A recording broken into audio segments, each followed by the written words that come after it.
तो अभी तक हम लोगों ने पढ़ा है कि रेजोनेंस किस तरह से बनाते हैं और रेजोनेटिंग स्ट्रक्चर कैसे बनाते हैं, उनकी स्टेबिलिटी रेजोनेटिंग स्ट्रक्चर्स की क्या होती है, उसके बेसिस पे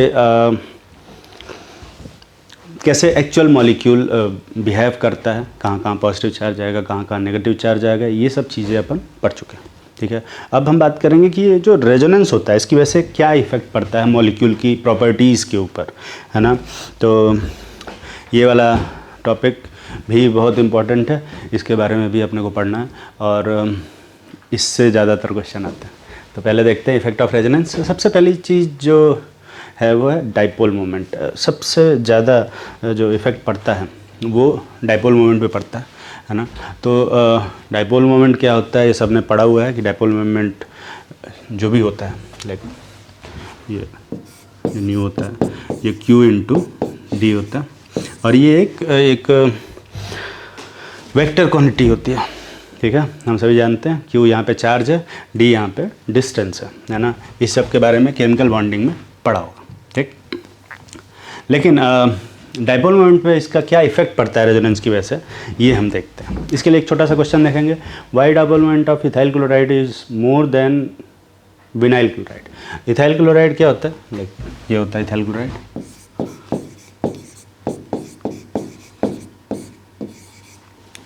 और ये होता है विनाइल क्लोराइड। तो इस पर्टिकुलर केस में, है ना, जो इथाइल क्लोराइड का जो डाइपोल मोमेंट है वो विनाइल क्लोराइड के डाइपोल मोमेंट से ज़्यादा होता है। अब ऐसा क्यों होता है ना, इस चीज़ को अपन सीखेंगे कि इसमें आखिर रेजोनेंस ऐसा क्या इफेक्ट डालता है। सबसे पहले बात करें रेजोनेंस की, है ना। तो यहाँ पे 3 लोन पेयर हैं लेकिन इथाइल क्लोराइड में, लेकिन कोई रेजोनेंस पॉसिबल नहीं है। ठीक है, और यहाँ पे क्लोरीन कार्बन से ज़्यादा इलेक्ट्रोनेगेटिव होता है, तो ये अपने इलेक्ट्रॉनों को इधर खींचेगा, जिसकी वजह से यहाँ पे एक पार्शियल नेगेटिव और इन कार्बन पे पार्शियल पॉजिटिव आएगा। ठीक है, जिसकी वजह से यहाँ एक डाइपोल जनरेट होगा जो पॉजिटिव से नेगेटिव की तरफ जाएगा। केमिस्ट्री में पॉजिटिव से नेगेटिव दिखा सकते हो, नेगेटिव से पॉजिटिव भी दिखा सकते हो, किसी भी एक साइड दिखाओ, है ना। मैं यहाँ पे पॉजिटिव से नेगेटिव दिखा रहा हूँ, है ना। सेम यहाँ पे भी इस पे पार्शियल नेगेटिव और इस पे पार्शियल पॉजिटिव आएगा और एक डाइपोल जनरेट होगा, है ना।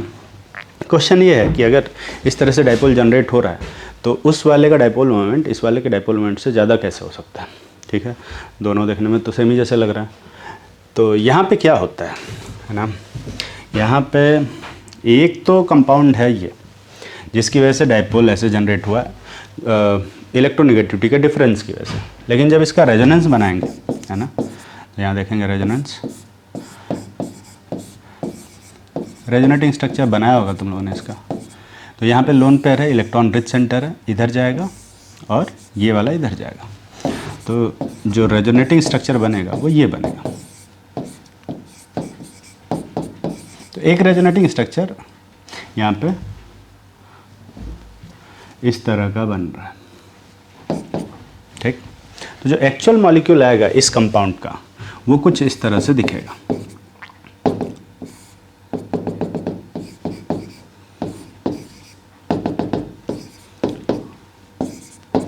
ठीक है, एक्चुअल मॉलिक्यूल रेजोनेंस की वजह से ऐसा दिखेगा।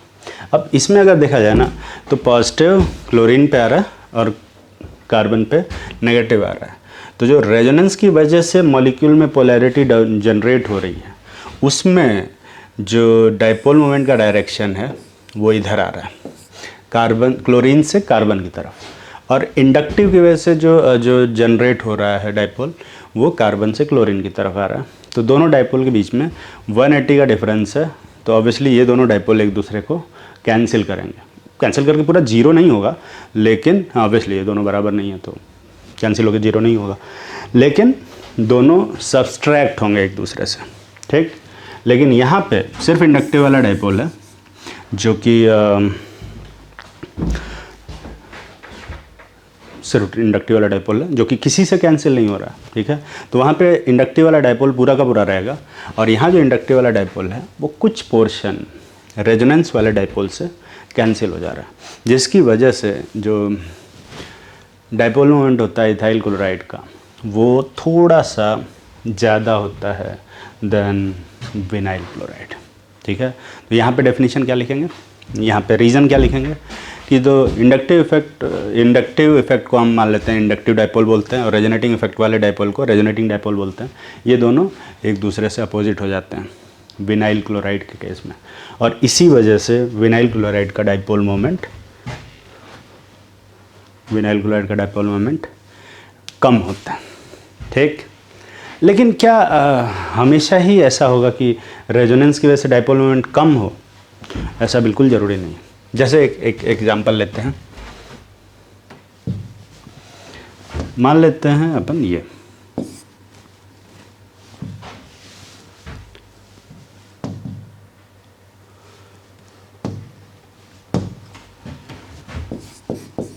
कंपाउंड है प्रोपेनॉल्डिहाइड और एक है प्रोपिनॉल्डिहाइड, ठीक है, प्रोपिनॉल्डिहाइड, इसको एक्रोलिन भी बोलते हैं। तो अगर एक्रोलिन की बात करें तो यहाँ पर ऑब्वियसली इस पर्टिकुलर केस में प्रोपेनॉल्डिहाइड के केस में इंडक्टिव लग रहा है, जिसकी वजह से डाइपोल इधर जनरेट होगा। इंडक्टिव वाला डाइपोल है, यहाँ रेजोनेंस नहीं हो रहा है, तो सिर्फ इंडक्टिव का डाइपोल जनरेट हो रहा है। लेकिन यहाँ पे रेजोनेंस बनाएंगे, है ना, तो इंडक्टिव वाला डाइपोल तो ऑब्वियसली इधर ही होगा, लेकिन रेजोनेटिंग स्ट्रक्चर बनाओगे तो एक इस तरह का रेजोनेंस बनेगा। ऑब्वियसली रेजोनेटिंग स्ट्रक्चर बनाने आना चाहिए।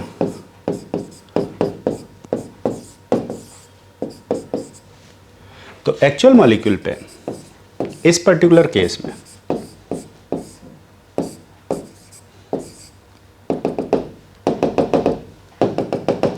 यहाँ पे नेगेटिव और इस जगह पे पॉजिटिव आ रहा है, जिसमें रेजोनेंस वाला डाइपोल भी क्या हो रहा है, उसी डायरेक्शन में आ रहा है। मतलब एक्रोलिन के केस में इंडक्टिव वाला डाइपोल और रेजोनेंस वाला डाइपोल दोनों एक ही साइड में है, तो किसका डाइपोल ज़्यादा होगा? एक्रोलिन का डाइपोल ज़्यादा हो जाएगा, क्योंकि रेजोनेंस वाला डाइपोल उसी में ऐड हो जा रहा है, ठीक है। तो रेजोनेंस की वजह से डाइपोल मोमेंट घटता है कि बढ़ता है, ये तो डिपेंड करेगा सिचुएशन के ऊपर, है ना, कि वो डाइपोल के किस डायरेक्शन में जाता है, कॉमन सेंस से पता करेंगे। तो हाँ, लेकिन रेजोनेंस की वजह से डाइपोल अफेक्ट होता है ना। जो इंडक्टिव वाला डाइपोल है और रेजोनेंस वाला डाइपोल दोनों अगर एक साइड में हो जाते हैं, एक दूसरे के साइड में 0 डिग्री पे हो जाते हैं, तो वो ऐड होंगे और डाइपोल मोमेंट एक्सपेक्टेड से ज़्यादा हो जाएगा। लेकिन अगर रेजोनेंस वाला डाइपोल इंडक्टिव से अपोजिट हो जाता है, जैसा कि विनाइल क्लोराइड के केस में बताया था, तो वहाँ पे जो डाइपोल मोमेंट आएगा एक्सपेक्टेड से कम हो जाएगा, ठीक है। तो ये डाइपोल मोमेंट पे इफ़ेक्ट पड़ता है। अगला देखते हैं, बॉन्ड लेंथ पे क्या फ़र्क पड़ता है या बॉन्ड ऑर्डर पे क्या फ़र्क पड़ता है, इसको देखते हैं। एक छोटा सा क्वेश्चन करेंगे, right the decreasing order of bond length of following bonds, है ना, ऑफ फॉलोइंग बॉन्ड्स। तो एक बॉन्ड बनाते हैं ऐसे,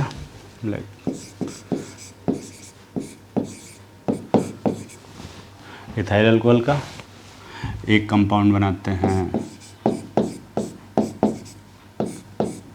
ये वाला, एक कंपाउंड बनाते हैं ये वाला, और एक कंपाउंड बनाते हैं ये, ठीक है। और इसमें हम अलग अलग बॉन्ड्स को रिप्रेजेंट करते हैं। लाइक ये जो सी वाला बॉन्ड है, इसको अपन ए मानते हैं, इस सी वाले बॉन्ड को अपन बी मानते हैं, इस सी वाले बॉन्ड को सी, इस सी वाले बॉन्ड को जिसमें डबल बॉन्ड है उसको डी मानते हैं, यहाँ जो सी वाला बॉन्ड है उसको ई मान लेते हैं, और इस वाले सी वाले बॉन्ड को एफ मान लेते हैं, ठीक। तो A B C D E F G E F तक जितने भी बॉन्ड हैं सी वाले, अगर इनका हमें डिक्रीजिंग ऑर्डर लिखना हो तो कैसे लिखेंगे वो हम यहाँ पे देखेंगे, और देखेंगे कि रेजोनेंस की वजह से क्या इफेक्ट पड़ता है, ठीक। तो सबसे पहली चीज़ तो एक समझ में आता है कि जहाँ पे डबल बॉन्ड कैरेक्टर ज़्यादा होगा, है ना, वो उसका बॉन्ड छोटा होगा, और जहाँ सिंगल बॉन्ड कैरेक्टर होगा वहाँ पे बॉन्ड लंबा होगा, ठीक है, बड़ा होगा।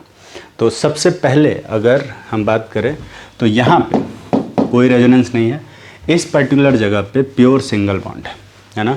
मिथाइल अल्कोहल में प्योर सिंगल बॉन्ड है, बाकी सब जगह में यहाँ पे रेजोनेंस हो रहा है। यहाँ देखो, तो रेजोनेंस होगा तो ये एक अलग रेजोनेटिंग स्ट्रक्चर बन रहा है, जिसकी वजह से यहाँ रेजोनेंस बना के देखेंगे, ठीक है। तो यहाँ पे नेगेटिव चार्ज और यहाँ पे डबल बॉन्ड आएगा। तो एक्चुअल मॉलिक्यूल ऐसा होगा, समथिंग लाइक दिस, जहाँ पे यहाँ पे आधा बॉन्ड, यहाँ पे आधा बॉन्ड, इस पे आधा चार्ज और इस पे आधा चार्ज। तो इस जगह पे बॉन्ड ऑर्डर कितना आ रहा है?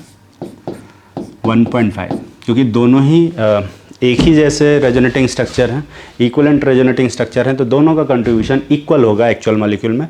इस वजह से यहाँ आधा बॉन्ड और यहाँ आधा बॉन्ड आएगा। बॉन्ड ऑर्डर एग्जैक्ट 1.5 के बराबर होगा, ठीक। यहाँ पे भी रेजोनेंस है, ऐसा नहीं रेजोनेंस नहीं है, यहाँ भी रेजोनेंस है, देखो। लेकिन क्योंकि यहाँ वाले रेजोनेंस में इस जगह पे पॉजिटिव चार्ज आ रहा है, सॉरी कैसे बनाया मैंने, यहाँ ऑक्सीजन पे नेगेटिव और इस ऑक्सीजन पे पॉजिटिव चार्ज आएगा। ये दोनों इक्वलेंट रेजोनेटिंग स्ट्रक्चर नहीं है, और स्टेबिलिटी के हिसाब से देखें तो ऊपर वाले का रेजोनेटिंग, ऊपर वाले की स्टेबिलिटी नीचे वाले से ज़्यादा है, मतलब ऊपर वाले का कंट्रीब्यूशन नीचे वाले से ज़्यादा होगा, ठीक है। तो एक्चुअल मॉलिक्यूल कुछ ऐसा दिखेगा। यहाँ भी थोड़ा थोड़ा कैरेक्टर आएगा डबल बॉन्ड का, और यहाँ भी थोड़ा थोड़ा सिंगल बॉन्ड कैरेक्टर आएगा। पर इस पर्टिकुलर जगह पे जो बॉन्ड ऑर्डर होगा वो 1.5 से कम होगा, क्योंकि इस जगह पे सिंगल बॉन्ड कैरेक्टर ज़्यादा है, क्योंकि एक्चुअल जो मोर स्टेबल रेजोनेटिंग स्ट्रक्चर है उसमें इस पर्टिकुलर जगह पे सिंगल बॉन्ड है, और जो लेस स्टेबल है उसमें यहाँ पे डबल बॉन्ड है। तो एक्चुअल मॉलिक्यूल में सिंगल बॉन्ड कैरेक्टर ज़्यादा होगा, यहाँ पे डबल बॉन्ड कैरेक्टर ज़्यादा होगा, है ना। प्योर डबल बॉन्ड नहीं होगा, डबल बॉन्ड कैरेक्टर थोड़ा सा ज़्यादा होगा। तो इस पर्टिकुलर जगह पे जो बॉन्ड ऑर्डर आएगा वो 1.5 से ज़्यादा होगा, है ना। हाँ, यहाँ पे कोई रेजोनेंस नहीं है, यहाँ जो बॉन्ड ऑर्डर आएगा वो एग्जैक्ट 2 के बराबर होगा, ठीक। तो रेजोनेंस बनाएंगे तो हमें पता चलेगा कि किस जगह पे बॉन्ड ज़्यादा है, किस जगह पे बॉन्ड ऑर्डर कम है, ठीक। तो सबसे ज़्यादा बॉन्ड ऑर्डर वहाँ ए वाली जगह पे आ रहा है, सॉरी सबसे ज़्यादा कम बॉन्ड ऑर्डर ए वाली जगह पे आ रहा है, तो सबसे ज़्यादा बॉन्ड लेंथ ए वाले का होगा, ठीक है। बी वाले में प्योर डबल बॉन्ड है, तो बी का बॉन्ड सबसे छोटा होगा, ठीक। ये समझ में आया। अब बात करते हैं कि ए से छोटा, जस्ट छोटा कौन सा होगा। एक ऐसा बॉन्ड जो कि जिसमें सिंगल बॉन्ड से थोड़ा ज़्यादा, मतलब थोड़ा ज़्यादा डबल बॉन्ड कैरेक्टर हो, थोड़ा सा ज़्यादा, है ना, पर 1.5 से कम हो। अगर मैं बात करूँ इस जगह ई की बात करें, ई को ध्यान से देखो, तो ई वाले जगह पे, है ना, डबल बॉन्ड कैरेक्टर थोड़ा सा है पर 1.5 बॉन्ड ऑर्डर नहीं है ना। तो ई वाला उसके बाद सबसे बड़ा होगा। उसके बाद देखो सी और डी जो हैं दोनों में बॉन्ड ऑर्डर इक्वल है, तो सी और डी दोनों बराबर होंगे, और सबसे छोटा जो बॉन्ड ऑर्डर आएगा इन तीनों में वो एफ होगा, और बी उसके बाद सबसे छोटा, ठीक है। ये चीज़ समझ में आनी चाहिए, नहीं समझ में आता है वीडियो रिवाइंड करके फिर से देखेंगे, ठीक। बहुत अच्छी बात है। एक और क्वेश्चन करते हैं। ये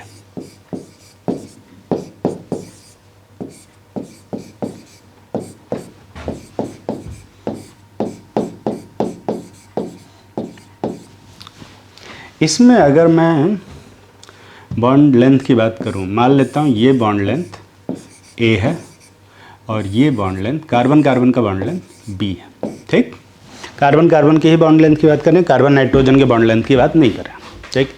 अब इसमें ए और बी में किसका बॉन्ड बड़ा होगा, किसका बॉन्ड छोटा होगा, अगर ऐसे देखा जाए, इस मॉलिक्यूल को देख के बताया जाए, तो हमें साफ साफ दिखाई दे रहा है कि यहाँ सिंगल बॉन्ड है और यहाँ डबल बॉन्ड है। तो ए क्या होगा, ज़्यादा होगा किससे, बी से, है ना।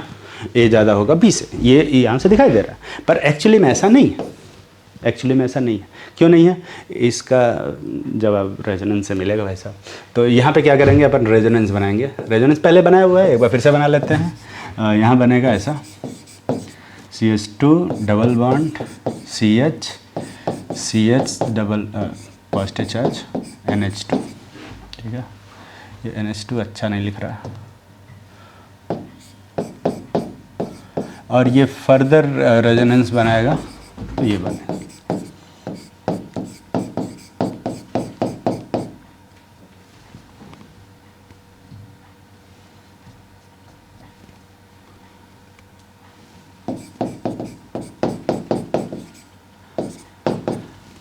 तो यहाँ पे 3 रेजोनेटिंग स्ट्रक्चर बन रहे हैं। अब तीनों रेजोनेटिंग स्ट्रक्चर में अगर ध्यान से देखें तो जो थर्ड वाला रेजोनेटिंग स्ट्रक्चर है उसकी स्टेबिलिटी ज़्यादा है ना, फर्स्ट और सेकंड वाले से।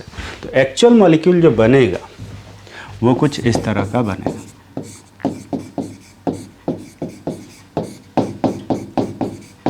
हर जगह थोड़ा थोड़ा डबल बॉन्ड कैरेक्टर होगा, लेकिन हाँ इस जगह पे थोड़ा सा पॉजिटिव होगा, इस जगह पे भी थोड़ा सा पॉजिटिव होगा और इस जगह पे भी थोड़ा सा पॉजिटिव होगा। लेकिन अब क्योंकि थर्ड वाले का स्टेबिलिटी सबसे ज़्यादा है बाकी सबसे, तो थर्ड वाले का कंट्रीब्यूशन एक्चुअल मॉलिक्यूल में सबसे ज़्यादा होगा, है ना। और थर्ड वाले में कार्बन और नाइट्रोजन के बीच में यहाँ देखो डबल बॉन्ड है, मतलब इस पर्टिकुलर जगह पे जो बॉन्ड ऑर्डर आएगा वो उसमें डबल बॉन्ड कैरेक्टर ज़्यादा होगा, है ना। और डबल बॉन्ड कैरेक्टर ज़्यादा होगा मतलब बॉन्ड ऑर्डर 1.5 से ज़्यादा होगा, एग्जैक्ट बीच में नहीं होगा। इस जगह पे अगर देखा जाए यहाँ पर, तो इस पर्टिकुलर जगह पे सिंगल बॉन्ड आ रहा है, मतलब इस पर्टिकुलर जगह पे भी डबल बॉन्ड कैरेक्टर होगा, लेकिन जो बॉन्ड ऑर्डर होगा वो यहाँ पे 1.5 से कम है ना। और यहाँ पर क्योंकि इस एक जो मोर स्टेबल रेजोनेटिंग स्ट्रक्चर है उसमें वहाँ पे डबल बॉन्ड है, तो एक्चुअल मॉलिक्यूल में भी इस जगह पे डबल बॉन्ड कैरेक्टर ज़्यादा होगा, तो बॉन्ड ऑर्डर 1.5 से ज़्यादा आएगा, ठीक है। तो पहले वाले कार्बन में इस पर्टिकुलर जगह पे बॉन्ड ऑर्डर ज़्यादा है, इस वाले में बॉन्ड ऑर्डर कम है। तो बॉन्ड ऑर्डर ज़्यादा होता है तो बॉन्ड लेंथ क्या होती है, कम हो जाती है। इस वजह से जो ए वाला होगा बॉन्ड लेंथ वो बी से छोटा होगा, ठीक है, बी से छोटा होगा, क्योंकि एक्चुअल जो हमने स्ट्रक्चर बनाया ना लुईस डॉट स्ट्रक्चर, सिर्फ वही पूरे मॉलिक्यूल की प्रॉपर्टी को एक्सप्लेन नहीं करेगा। पूरे मॉलिक्यूल की प्रॉपर्टी सिर्फ उस लुईस डॉट स्ट्रक्चर से नहीं आएगी, इन सब से भी आएगी, और इन सबों में इस वाले से सबसे ज़्यादा आएगी। क्यों आएगी? क्योंकि ये सबसे ज़्यादा स्टेबल है। क्यों सबसे ज़्यादा स्टेबल है? क्योंकि इसमें बॉन्ड ज़्यादा है, सभी एटम का ऑक्टेट पूरा है ना। तो इन दोनों कैरेक्टर की वजह से ये सबसे ज़्यादा स्टेबल होगा, तो इसलिए उसी का कंट्रीब्यूशन एक्चुअल मॉलिक्यूल में ज़्यादा होगा, और उसके हिसाब से ही हम एक्चुअल मॉलिक्यूल की प्रॉपर्टीज़ बताएंगे, बॉन्ड लेंथ बताएंगे, डाइपोल मोमेंट बताएंगे, इलेक्ट्रॉन डेंसिटी का कैरेक्टर बताएंगे, है ना। जैसे एक छोटा सा वो क्वेश्चन है कि अगर इस मॉलिक्यूल पे न्यूक्लियोफाइल का अटैक कराना हो, है ना, तो वो कहाँ कहाँ अटैक करेगा? इस जगह भी अटैक कर सकता है ना, ध्यान से देखें। तो न्यूक्लियोफाइल यहाँ भी अटैक कर सकता है, यहाँ भी अटैक कर सकता है, और नाइट्रोजन पे भी अटैक कर सकता है। ये 3 जगह होंगी जहाँ पे न्यूक्लियोफाइल अटैक कर सकता है। अगर खाली वो स्ट्रक्चर बनाएंगे तो हमें लगेगा कि खाली उधर कार्बन पे अटैक होगा, पर ऐसा नहीं है। न्यूक्लियोफाइल इन तीनों में से किसी भी जगह अटैक कर सकता है। अब इन तीनों में कहाँ बेटर अटैक करेगा वो बात की बात है ना। पर फिलहाल के लिए बॉन्ड लेंथ की अगर बात करें तो बी वाला जो बॉन्ड होगा वो बड़ा होगा ए वाले से, भले ही उस लुईस डॉट स्ट्रक्चर में डबल बॉन्ड है, ठीक है। हम एक्चुअल मॉलिक्यूल से लेते हैं, ना कि डबल बॉन्ड से। तो रेजोनेंस की वजह से बॉन्ड लेंथ बढ़ रहा है या बॉन्ड लेंथ घट रहा है? कुछ भी नहीं हो रहा है, मतलब कहीं कहीं बढ़ रहा है, कहीं कहीं घट रहा है, डिपेंडिंग कि किस तरह की सिचुएशन है। तो हम एक्चुअल मॉलिक्यूल बनाएंगे और वहाँ से बताएंगे कि बॉन्ड लेंथ बढ़ रहा है या घट रहा है, ठीक है। तो एक लाइन लिखेंगे, बॉन्ड लेंथ में डिक्रीज और increase depending on the situation जैसी रहेगी उस हिसाब से बढ़ेगा या घटेगा। कॉमन सेंस यूज़ करेंगे, एक्चुअल मॉलिक्यूल बनाएंगे, डबल बॉन्ड कैरेक्टर देखेंगे और फिर बताएंगे कि कौन सा बॉन्ड बड़ा होगा और कौन सा बॉन्ड छोटा, ठीक। चलिए अगला इफेक्ट देखते हैं, ऑन स्टेबिलिटी ऑफ कार्बोकैटायन, ठीक है। स्टेबिलिटी ऑफ कार्बोकैटायन में एक छोटा सा क्वेश्चन लिखते हैं, right the decreasing order of stability of following carbocation. एक कुछ कार्बोकैटायन बना रहा हूँ मैं, उनकी स्टेबिलिटी का ऑर्डर लिखना है। जैसे ये कार्बोकैटायन है, कलर चेंज कर लेते हैं यार।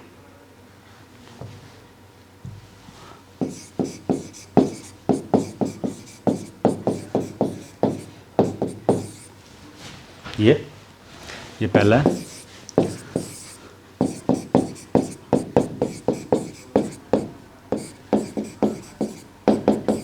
यहाँ पे एक 2 एक्स्ट्रा लिखा गया। और तीसरा क्या लिखा, एक बेंजीन बना देते हैं।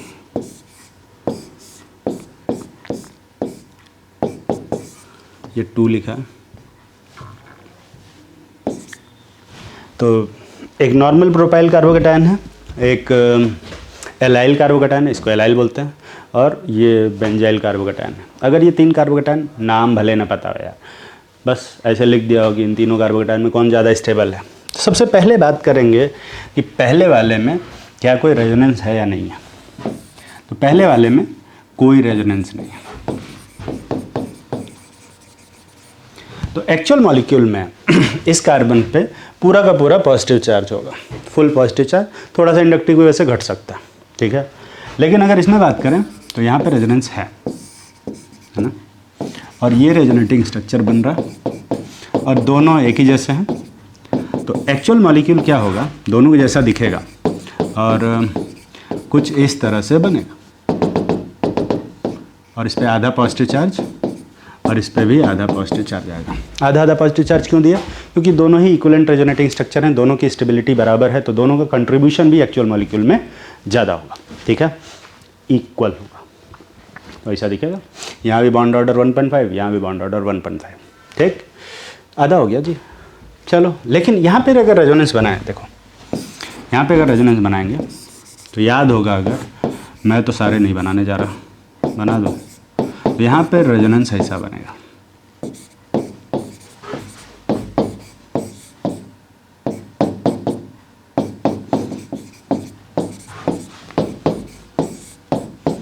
यहाँ पर जो रेजोनेंस बन रहा है, टोटल 5 रेजोनेटिंग स्ट्रक्चर बन रहे हैं। अब 5 रेजोनेटिंग स्ट्रक्चर में जो पॉजिटिव चार्ज है वो 4 जगह जा रहा है, 4 जगह, क्योंकि पहले वाले में पॉजिटिव चार्ज वहीं पे है जहाँ पे आखिरी वाले में, ठीक है।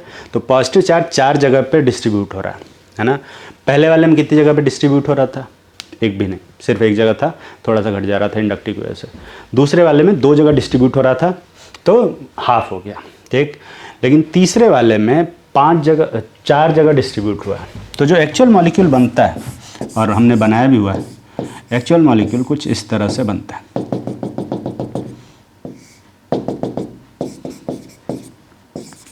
इस पे पार्शियल पॉजिटिव, इस पे पार्शियल पॉजिटिव, इस पे पार्शियल पॉजिटिव, और इस पे भी पार्शियल पॉजिटिव, ठीक है। तो इस तरह से जो कार्बन है, कार्बन का जो पॉजिटिव चार्ज है वो 4 जगह डिस्ट्रीब्यूट हो गया, ठीक है। तो ऑब्वियसली यहाँ इस पर्टिकुलर केस में जो एक्चुअल मॉलिक्यूल है, उस पे कार्बन पे, ऊपर वाले कार्बन पे पॉजिटिव चार्ज काफ़ी कम हो गया, है ना। तो इसका मतलब ये है ना, कि जितना ही ज़्यादा पॉजिटिव चार्ज होगा उतना ही न्यूक्लियोफाइल पे अटैक करने की टेंडेंसी ज़्यादा होगी, इतना ही इलेक्ट्रॉन डिफिशिएंट होगा, है ना। तो सबसे ज़्यादा तेज़ी से कौन अटैक करेगा, फर्स्ट वाला, फिर उसके बाद सेकंड वाला, और फिर थर्ड वाला। तो सबसे ज़्यादा स्टेबल कौन सा होगा, थर्ड वाला, फिर सेकंड, और फिर फर्स्ट। मतलब अपन ये भी कह सकते हैं कि जितना ज़्यादा चार्ज का डिस्ट्रीब्यूशन होगा उतना ही कम एक्चुअल मॉलिक्यूल पे पॉजिटिव चार्ज आएगा, है ना, और उतनी ही ज़्यादा स्टेबिलिटी होगी, ठीक। मतलब रेजोनेटिंग स्ट्रक्चर बढ़ाते जाएं, है ना, जितना ज़्यादा रेजोनेटिंग स्ट्रक्चर होगा उतना ही एक्चुअल मॉलिक्यूल पे पॉजिटिव चार्ज कम हो जाएगा, ठीक है, और उतनी उसकी स्टेबिलिटी बढ़ जाएगी। मतलब रेजोनेंस बढ़ाने से, नंबर ऑफ रेजोनेटिंग स्ट्रक्चर बढ़ाने से मॉलिक्यूल की स्टेबिलिटी क्या होती है, बढ़ती है, ठीक है।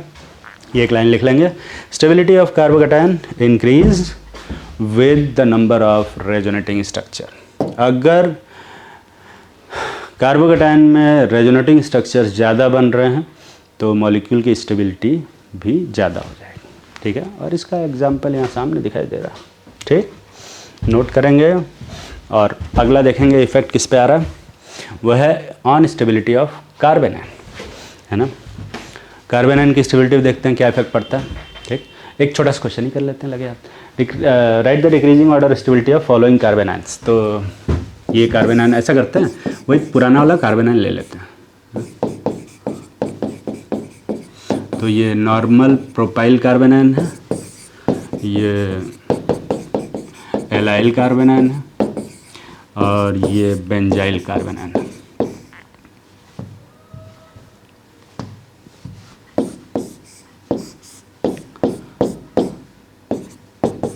Benzyl carbon ion. तो इन कार्बन आयंस में स्टेबिलिटी का ऑर्डर अगर देखना, फिर से रेजोनेंस की बात करेंगे। पहले वाले में कोई रेजोनेंस नहीं बन रहा है, मतलब नेगेटिव चार्ज वहाँ पे 1 ही रहेगा, थोड़ा सा बढ़ जाएगा वो इंडक्टिव वैसे। लेकिन दूसरे वाले में 2 रेजोनेटिंग स्ट्रक्चर बन रहा है, मैं नहीं बनाऊंगा, तुम यहाँ बनाओगे, बन जाएगा। और फिर जो एक्चुअल मॉलिक्यूल होगा वो वहाँ पे इस तरह का एक्चुअल मॉलिक्यूल बनेगा, क्योंकि दोनों रेजोनेटिंग स्ट्रक्चर का कंट्रीब्यूशन इक्वल होगा, इस वजह से यहाँ पे हाफ और यहाँ पे हाफ आएगा। और थर्ड वाले में 5 रेजोनेटिंग स्ट्रक्चर बनेंगे, जिसकी वजह से जो एक्चुअल मॉलिक्यूल आएगा वो कुछ इस तरह का आएगा, है ना, जिसमें पार्शियल नेगेटिव चार्ज होगा यहाँ पे। तो अब इसलिए नेगेटिव चार्ज जितनी ज़्यादा जगह डिस्ट्रीब्यूट होगा, उसका एफिशिएंसी, उसका इफेक्टिवनेस वो कम हो जाएगा, है ना, और उसका इलेक्ट्रोफाइल पे अटैक करने की टेंडेंसी बिगड़ जाएगी, तो उसकी स्टेबिलिटी क्या हो जाएगी, बढ़ जाएगी। उस हिसाब से थर्ड वाला सबसे ज़्यादा स्टेबल होगा, फिर सेकेंड और फिर फर्स्ट, ये आएगा, ठीक है। और इसका मतलब है कि अगर कार्बन आयन में नंबर ऑफ रेजोनेटिंग स्ट्रक्चर ज़्यादा होंगे तो उस कार्बन आयन की स्टेबिलिटी भी क्या होगी, ज़्यादा होगी। तो अगला पॉइंट लिखेंगे, stability of carbon ion also increase with number of resonating structure, ठीक है, दोनों बढ़ते हैं।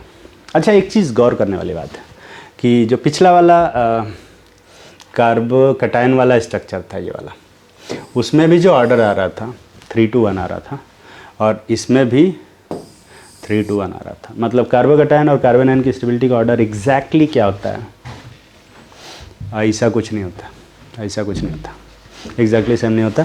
अभी बताए हुए हैं, कुछ समय पहले एग्जैक्टली अपोजिट आ रहा था, और यहाँ पे एग्जैक्टली सेम आ रहा है। तो कुछ क्वेश्चन ऐसे हो सकते हैं जिसमें कुछ ना आ रहा हो, मतलब कोई ऑर्डर ना आ रहा हो, ठीक है। तो इस तरह का मिसपरसेप्शन दिमाग में बिल्कुल नहीं बनाएंगे कि कार्बोकैटायन और कार्बन आयन की स्टेबिलिटी में कोई रिलेशन भी होता है। कभी रिलेशन नहीं होता है, कभी सेम आ जाता है, कभी अपोजिट आ जाता है, कभी मिक्स आ जाता है, कुछ भी चेंज नहीं हो जाता, ठीक है, ठीक। तो ये कार्बन आयन की स्टेबिलिटी का ऑर्डर। अब बात करते हैं एसिडिक स्ट्रेंथ पे क्या फ़र्क पड़ता है, ठीक है, एसिडिक स्ट्रेंथ पे क्या फ़र्क पड़ता है। सॉरी, उसके लिए भी एक छोटा सा क्वेश्चन कर देते हैं। Why phenols are more acidic than alcohol. Phenol alcohol से ज़्यादा एसिडिक क्यों होते हैं, ठीक है। जैसे कोई फिनॉल है, लाइक फिनॉल ले लेते हैं ऐसा, ये फिनॉल,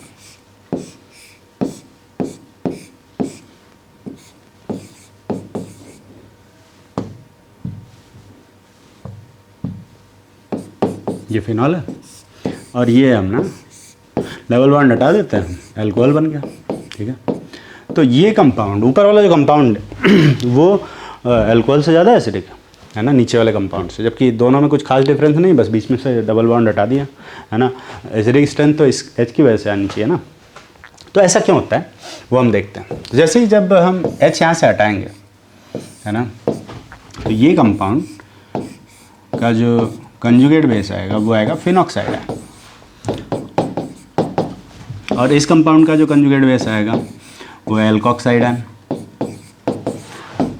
अब अगर ध्यान से देखें तो ऊपर वाले एनायन में, है ना, फिनॉक्साइड आयन में रेजोनेंस हो रहा है, और ये रेजोनेंस बनाया हुआ है। रेजोनेंस बनाएंगे, 5 रेजोनेटिंग स्ट्रक्चर बनेंगे, नेगेटिव चार्ज डिस्ट्रीब्यूट हो जाएगा, ठीक है। तो उस रेजोनेंस की वजह से वो ऊपर वाला कंपाउंड क्या हो जाएगा, स्टेबल हो जाएगा, मोर स्टेबल ड्यू टू क्या, रेजोनेंस। वही लिखा हुआ है, पढ़ लेंगे। लेकिन नीचे वाला जो कंपाउंड है, ये वाला, इसमें रेजोनेंस बनाने की कोशिश करेंगे, नहीं बनेगा, है ना। तो इस कंपाउंड में रेजोनेंस हो ही नहीं रहा, तो रेजोनेंस नहीं होगा तो उतना स्टेबल नहीं होगा, है ना। और क्योंकि बस ऑक्सीजन पे नेगेटिव चार्ज है तो स्टेबल तो रहेगा ही, लेकिन ऊपर वाला कंपाउंड में ज़्यादा स्टेबिलिटी आएगी, है ना। क्यों? क्योंकि रेजोनेंस है। तो अगर ऊपर वाला कंपाउंड ज़्यादा स्टेबल है तो ऊपर वाला कंपाउंड जल्दी से बनेगा, जो ऊपर वाली इक्विलिब्रियम है वो जल्दी से आगे शिफ्ट होगी, मतलब ऊपर वाले केस में ज़्यादा H+ निकलेगा, ठीक है।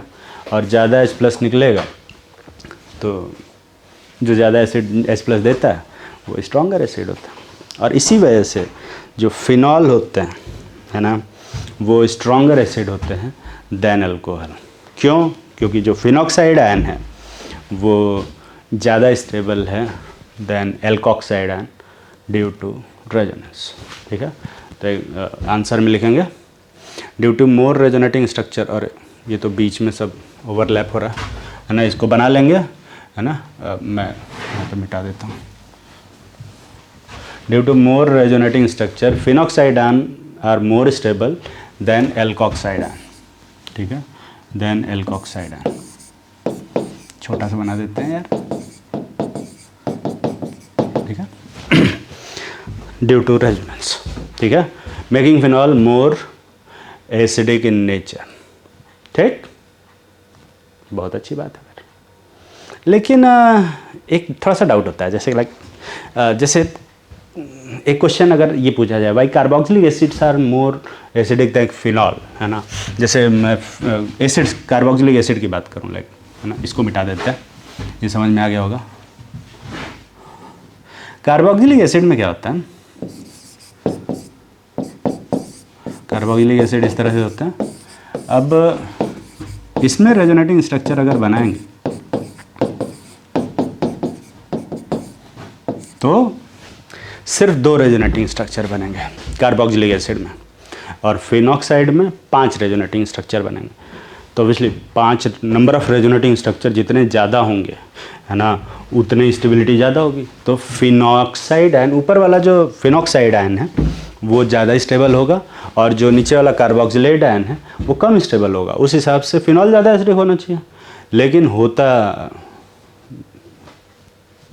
Carboxylic acid. ऐसा क्यों? क्योंकि बताते हैं। तो यहाँ पर क्या होगा, जब रेजोनेटिंग स्ट्रक्चर बनाओगे तो जो भी नेगेटिव चार्ज है वो कार्बन पे आएगा, और इस जगह पे रेजोनेटिंग स्ट्रक्चर बनाओगे तो दोनों एक ही जैसे बनेंगे, और ऑक्सीजन पे नेगेटिव चार्ज आएगा, ठीक है। एक इलेक्ट्रोनेगेटिव एटम पे नेगेटिव चार्ज ज़्यादा स्टेबल होता है देन एक लेस इलेक्ट्रोनेगेटिव एटम कार्बन पे जो नेगेटिव चार्ज है उससे, ठीक है। तो कार्बन पे नेगेटिव चार्ज उतना स्टेबल नहीं होगा जितना कि ऑक्सीजन पे, ठीक है। तो अब यहाँ पे क्वांटिटी और क्वालिटी के बीच में एक कॉन्ट्रडिक्शन है। अगर नंबर ऑफ रेजोनेटिंग स्ट्रक्चर की बात करें तो फिनॉक्साइड में सबसे ज़्यादा है ना, फिनॉक्साइड में ज़्यादा है रिलेटिवली, है ना, 5 रेजोनेटिंग स्ट्रक्चर। लेकिन अगर क्वालिटी वाइज अगर बात करें तो इस वाले में रेजोनेटिंग स्ट्रक्चर कम ही बन रहे हैं, 2 ही बन रहे हैं, पर ज़्यादा स्टेबल बन रहे हैं, ठीक है। तो जब क्वालिटी और क्वांटिटी में चूज़ करना हो तो क्या चूज़ करना पसंद करोगे? अरे कम खाना, अच्छा वाला कम खाना खाना पसंद करोगे या ढेर सारा ख़राब खाना खाना पसंद करोगे? नॉर्मल ह्यूमन टेंडेंसी है ना। अपन क्या करेंगे, क्वालिटी को प्रिफर करेंगे ओवर द क्वांटिटी। तो अगर नंबर ऑफ़ रेजोनेटिंग स्ट्रक्चर ज़्यादा बन रहे हैं पर वो घटिया रेजोनेटिंग स्ट्रक्चर हैं, घटिया से मेरा मतलब है लेस स्टेबल, और अगर कहीं पे नंबर ऑफ़ रेजोनेटिंग स्ट्रक्चर कम बन रहे हैं लेकिन ज़्यादा अच्छे रेजोनेटिंग स्ट्रक्चर बन रहे हैं, ज़्यादा अच्छे से मेरा मतलब स्टेबल, तो हम चूज़ करेंगे ज़्यादा अच्छे रेजोनेटिंग स्ट्रक्चर्स वालों को। मतलब जो कार्बोक्सिलेट आयन है वो ज़्यादा स्टेबल होगा कि फिनॉक्साइड आयन पे कार्बोक्सिलेट आयन क्वालिटी को डोमिनेट कराएंगे ओवर क्वांटिटी, ठीक है। और इसीलिए कार्बोक्सिलिक एसिड ज़्यादा स्ट्रॉन्गर एसिड होते हैं देन फिनॉल, और इसलिए तो इसको एसिड बोलते हैं। उसको फिनॉलिक एसिड बोलते हैं क्या? कभी कभी नहीं बोलते, है ना। इसको कार्बोक्सिलिक एसिड बोलते हैं। अब ऑब्वियसली जिसके नाम के आगे एसिड लगा वो तो ज़्यादा एसिडिक होगा ही किसी एक ऐसे इंसान से, कंपाउंड से जिसके आगे एसिड नहीं लगा, ठीक है। तो वो फिनॉल है और ये एसिड है, तो एसिडिक स्ट्रेंथ ऑब्वियसली ज़्यादा होगा। पर रीज़न उसका क्या है? ये क्वालिटी को हम प्रेफर करते हैं ओवर क्वांटिटी। तो कहीं भी कॉन्ट्रडिक्शन हो रहा है, अगर कहीं पे भी तुम्हें लगे कि अरे यहाँ पे तो ज़्यादा रेजोनेटिंग स्ट्रक्चर बन रहे हैं, है ना, लेकिन यहाँ कम बन रहे हैं लेकिन अच्छे बन रहे हैं, तो कॉन्ट्रडिक्शन होगा तो तुम अच्छे रेजोनेटिंग स्ट्रक्चर्स को हमेशा प्रायोरिटी दोगे, ज़्यादा रेजोनेटिंग स्ट्रक्चर्स को प्रायोरिटी नहीं दोगे। ठीक है, तो इसको कैसे एक्सप्लेन करेंगे? Resonating structure in carboxylate ions are more stable than phenoxide. Carboxylate ion के जो रेजोनेटिंग स्ट्रक्चर्स हैं ये वो ज़्यादा स्टेबल हैं फिनॉक्साइड आयन के रेजोनेटिंग स्ट्रक्चर्स। तो इस तरह से जो रेजोनेंस होता है वो एसिडिक स्ट्रेंथ को अफेक्ट करता है। ठीक है, रेजोनेंस एसिडिक स्ट्रेंथ को इस तरह से अफेक्ट करता है। और भी बहुत सारे एग्जाम्पल हैं, है ना, जिसमें देख सकते हो, जो बहुत सारे याद किए रहते हैं लोग। जैसे मैं तुम्हें बता देता हूँ, जैसे HClO है, HOCl है, HOCl2 है, HOCl3 है, HClO4 है। ठीक है, तो ये 4 एसिड है। ठीक, 4 एसिड है। पहला HOCl, दूसरा HClO2, HClO3 और HClO4, है ना। नाम उसका शायद हाइपोक्लोरस एसिड है, इसका क्लोरस एसिड है, क्लोरिक एसिड है, परक्लोरिक एसिड है, इस तरह से नाम होता है। नाम मैंने क्या रखा है यार। ठीक है, ये एसिडिक स्ट्रेंथ की अगर बात करें तो याद किया जाता है कि उसका ज़्यादा होता है क्योंकि ऑक्सीडेशन स्टेट ज़्यादा है। सब बकवास है। ठीक है, क्या करो, यहाँ से हाइड्रोजन निकाल दो, हाइड्रोजन निकालो सब जगह से। तो अगर हाइड्रोजन निकाल दें, ध्यान से देखना, तो हाइड्रोजन निकालने के बाद इस जगह पे ये कंपाउंड्स बनेंगे। ठीक है, और सब में रेजोनेंस हो रहा है पहले वाले को छोड़ के। पहले वाले में भी डी ऑर्बिटल रेजोनेंस है, तो उसको भूल जाओ। तो यहाँ जो रेजोनेंस हो रहा है, यहाँ 4 रेजोनेटिंग स्ट्रक्चर बन रहा है, यहाँ 3 रेजोनेटिंग स्ट्रक्चर बनेंगे, यहाँ 2 रेजोनेटिंग स्ट्रक्चर और यहाँ एक भी नहीं। ठीक है, तो ऑब्वियस सी बात है, नंबर ऑफ रेजोनेटिंग स्ट्रक्चर ज़्यादा होंगे, स्टेबिलिटी इसकी ज़्यादा होगी, तो जो परक्लोरिक एसिड होगा वो ज़्यादा एसिडिक होगा देन बाकी सब। ठीक है, तो एसिडिक स्ट्रेंथ आगे जाने से, ऐसे इधर आने से बढ़ेगी, है ना। इस तरह के बहुत सारे एग्जांपल हैं जो एसिडिक स्ट्रेंथ को अफेक्ट करते हैं थ्रू रेजोनेंस। ठीक है, लेकिन कुछ लोग याद करते हैं इसको, तो याद बात नहीं करेंगे। ठीक, चलो बात करते हैं बेसिक स्ट्रेंथ पे।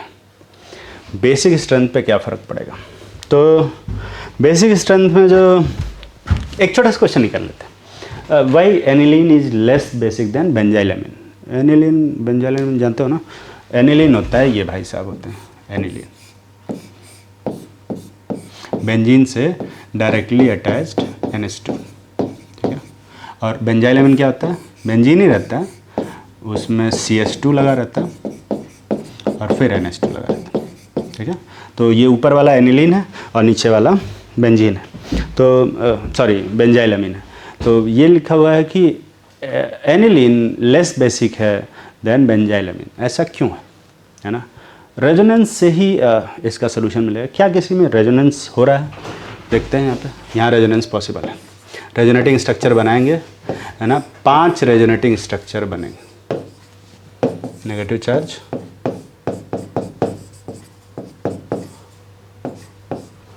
और जो एक्चुअल मॉलिक्यूल आएगा वो कुछ ऐसा होगा।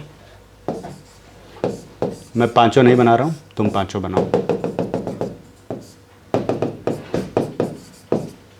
पार्शियल पॉजिटिव, थोड़ा सा नेगेटिव, थोड़ा सा नेगेटिव, थोड़ा सा नेगेटिव। ठीक है, जो लोन पेयर है वो रिंग पे डिलोकलाइज्ड हो गया और साथ ही नाइट्रोजन पे पॉजिटिव चार्ज दे रहा। ठीक, यहाँ पे जो लोन पेयर है वो डिलोकलाइज नहीं हो रहा।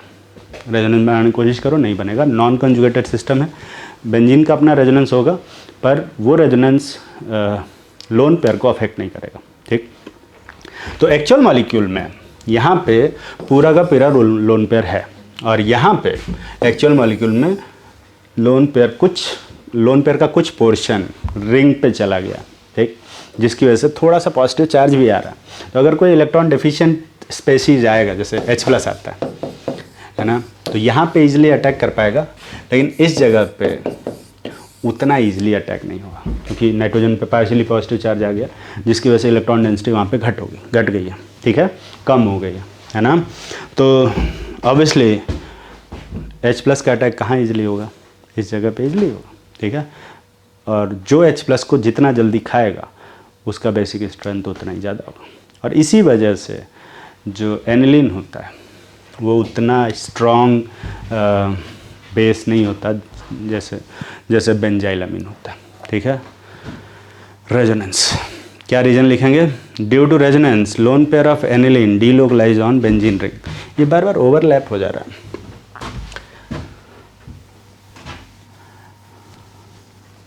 रेजोनेंस की वजह से जो लोन पेयर है एनिलीन का वो रिंग पे डीलोकलाइज हो रहा है, जिसकी वजह से वो दूसरे लुईस एसिड के लिए लेस अवेलेबल हो जा रहा है उसका लोन पेयर, और इसीलिए वो लेस बेसिक है, ठीक है। चलो, तो लोन पे इसका मतलब यह है कि रेजोनेंस की वजह से बेसिक स्ट्रेंथ घटता है? ऐसा कुछ भी नहीं, ऐसा कुछ भी नहीं है। लाइक अभी ग्वेनेडिन की बात कर, ग्वेनेडिन जानते हो तुम लोग? देखो ग्वेनेडिन ये स्ट्रक्चर होता है, मैं दिखाता हूँ। ये कंपाउंड देखो,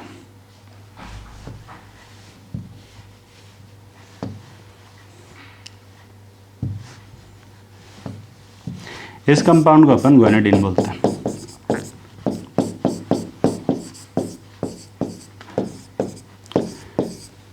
अगर इस पे हम H+ का अटैक कराते हैं, ऊपर वाले पे अटैक कराएंगे, ठीक है। क्यों अटैक कराएंगे ऊपर वाले पे?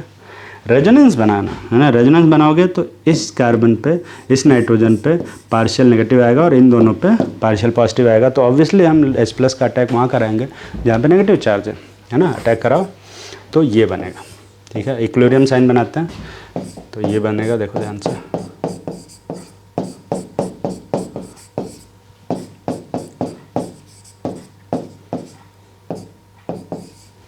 और यहाँ पे रेजोनेंस अगर बनाया जाए तो इस कंपाउंड में 3 रेजोनेटिंग स्ट्रक्चर बनेंगे जो पॉजिटिव चार्ज को 3 अलग अलग जगह पे डिलोकलाइज करा रहे हैं। मतलब H+ खाने के बाद जो ये कंजुगेट एसिड बन रहा है उस ग्वेनेडिन का, वो काफ़ी ज़्यादा स्टेबल हो जा रहा है ना। और इसी वजह से ये बहुत जल्दी बनेगा, मतलब जो जल्दी स्टेबल है, जो ज़्यादा स्टेबल है वो जल्दी बन जाएगा, तो इक्विलिब्रियम जल्दी से आगे की तरफ शिफ्ट होगी, मतलब वो वाला कंपाउंड H+ को जल्दी से खाएगा, मतलब उसके अंदर बेसिक नेचर क्या होगा, ज़्यादा होगा। तो इस पर्टिकुलर जगह पे रेजोनेंस की ही वजह से जो बेसिक स्ट्रेंथ है ग्वेनेडिन की वो काफ़ी बढ़ जा रही है, ठीक है, काफ़ी ज़्यादा बढ़ जा रही है। और इसीलिए तो रेजोनेंस की वजह से बेसिक स्ट्रेंथ बढ़ता है घटता है? कुछ कह नहीं सकते, कुछ नहीं कह सकते जी, है ना। कॉमन सेंस से देखेंगे कि रेजोनेंस क्या कर रहा है एक्चुअली में, और वो रेजोनेंस बनाने के बाद आएगा। रेजोनेटिंग स्ट्रक्चर अगर तुम्हें बनाने आता है तो तुम्हें समझ में आएगा कि वो बेसिक स्ट्रेंथ को यहाँ बढ़ा रहा है या यहाँ घटा रहा है, ठीक है। तो एनिलीन के केस में रेजोनेंस हो रहा है जो कि वो बेसिक स्ट्रेंथ को घटा दे रहा है, और इस केस में रेजोनेंस बेसिक स्ट्रेंथ को और बढ़ा दे रहा है, ठीक है। क्या रीजन लिखोगे? Due to resonance conjugate acid of guanidine become highly stable, है ना। 3 रेजोनेटिंग स्ट्रक्चर बनेंगे इसके, और चार्ज का डिस्ट्रीब्यूशन होगा एक ही जैसे हैं। एक्चुअल मॉलिक्यूल में 1/3 पॉजिटिव चार्ज आएगा, ठीक है, जिसकी वजह से बहुत ही ज़्यादा हाईली स्टेबल हो जाएगा, ठीक, और इसलिए ऐसा होता है। चलिए, बेसिक स्ट्रेंथ पे भी बात हो गई। अगला इफेक्ट देखते हैं। अगला कोई इफेक्ट नहीं है, तो अब बात करेंगे हम रेजोनेटिंग इफेक्ट की। इफेक्ट ऑफ रेजोनेंस की बात नहीं कर रहे हैं हम बात कर रहे हैं रेजोनेटिंग इफेक्ट की। जो R इफेक्ट होता है, जो M इफेक्ट होता है, मीजोमेरिक इफेक्ट होता है, इसके बारे में अपन बात करेंगे।